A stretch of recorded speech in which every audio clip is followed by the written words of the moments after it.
Social media पर वो before और आफ्टर वाली वीडियोस तो अक्सर नजर आती हैं, है ना? एकदम से कोई जगह बदल जाती है, जादू लगता है।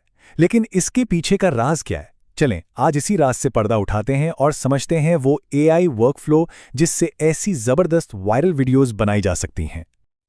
5 करोड़ से भी ज्यादा व्यूज। जी हाँ, 51 मिलियन ये कोई मामूली बात नहीं है। सिर्फ एक वीडियो जो इसी टेक्निक से बनी है उसने इतने व्यूज हासिल किए। इससे अंदाजा लगाया जा सकता है कि इस कंटेंट में वायरल होने का कितना पोटेंशियल छिपा हुआ है। और सुनिए, बात सिर्फ व्यूज तक महदूद नहीं है। इससे क्रिएटर्स पैसा भी कमा रहे हैं, और थोड़ा बहुत नहीं बल्कि हर महीने तकरीबन 1 लाख रुपए। ये इस बात का सबूत है कि अगर स्ट्रैटेजी सही हो तो इस काम में कितनी जबरदस्त कामयाबी मिल सकती है। तो अब सीधा काम की बात करते हैं। चलें इस एआई क्रिएशन ब्लूप्रिंट को आजमा कर देखते हैं। अच्छी बात यह है कि इसे बहुत आसान बना दिया गया है। बस चंद स्टेप्स फॉलो करने हैं और बाकी सारा भारी काम एआई खुद संभाल लेगा। तो इस पूरे प्रोसेस का सीक्रेट इंग्रेडिएंट क्या है? वो है 2 मास्टर प्रॉम्प्ट्स, बस 2। ये खास प्रॉम्प्ट्स radiotv.net पर मौजूद हैं और इनका मकसद ये है कि लोगों को खुद से लंबी चौड़ी मुश्किल इंस्ट्रक्शंस ना लिखनी पड़े। और ये काम कैसे करते हैं? सिंपल। पहला प्रॉम्प्ट इस्तेमाल करने पर एआई 10 अलग अलग लोकेशन के आइडियाज देगा। फिर उनमें से जब एक आइडिया पसंद आ जाए तो दूसरा प्रॉम्प्ट उस आइडिया को लेकर इमेज और मोशन की सारी डिटेल्स ऑटोमेटिकली जनरेट कर देगा। कितना आसान है। अच्छा, तो इस ब्लूप्रिंट के लिए हमें कुछ एआई टूल्स चाहिए होंगे। लिस्ट में है चैट जीपीटी प्रॉम्प्ट्स के लिए, वीस्कोप्ट पहली इमेज बनाने के लिए, जेमिनाई इस इमेज को प्रो लेवल तक ले जाने के लिए, फ्लो इस इमेज को वीडियो में बदलने के लिए, और आखिर में कोई भी वीडियो एडिटर सब कुछ जोड़ने के लिए।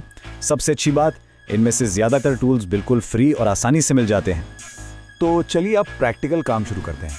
सबसे पहला स्टेप है वो 3 बुनियादी तस्वीरें बनाना जिन पर पूरी वीडियो की कहानी टिकी होगी।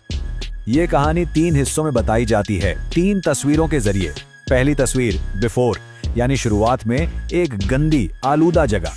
दूसरी तस्वीर इन प्रोग्रेस, यानी जब इस जगह पर सफाई और तामीर का काम चल रहा हो। और तीसरी आफ्टर, एक बिल्कुल साफ सुथरी फ्यूचरिस्टिक बदली हुई जगह। अब यहाँ तस्वीरें बनाने के 2 तरीके हैं, एक बेसिक और एक प्रो।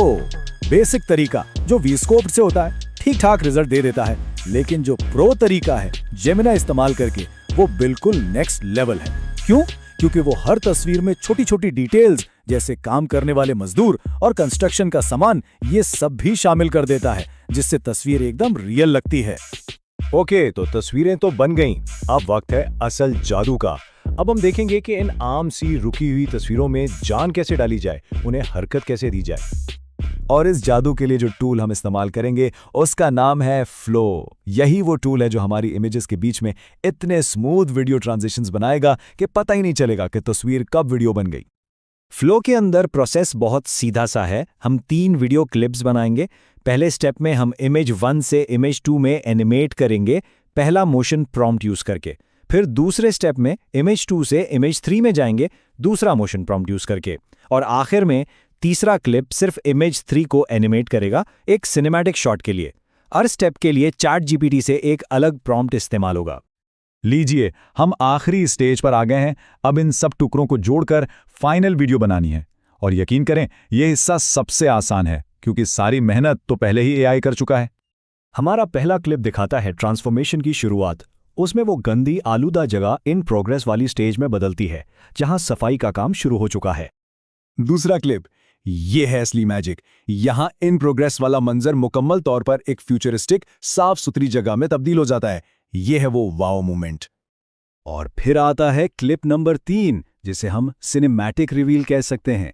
ये एक जबरदस्त ड्रोन स्टाइल शॉट है जो पूरी बदली हुई जगह को एक वाइड एंगल में दिखाता है, ताकि देखने वाले फाइनल रिजल्ट पर हैरान रह जाएं। लेकिन सबसे कमाल की बात पता है क्या है? स्मूथनेस।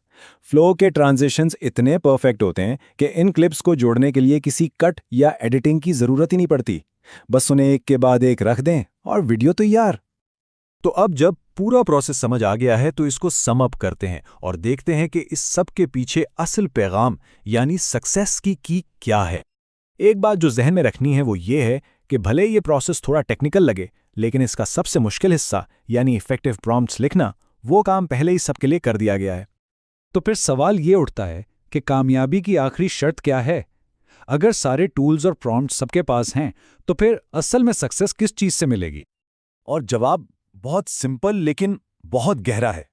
ये एक ऐसा पैगाम है जो हर टेक्नोलॉजी से बढ़कर है कि चाहे दुनिया के बेहतरीन टूल्स भी हाथ में क्यों ना हो, असल कामयाबी हमेशा मुसलसल कंसिस्टेंट मेहनत से ही मिलती है।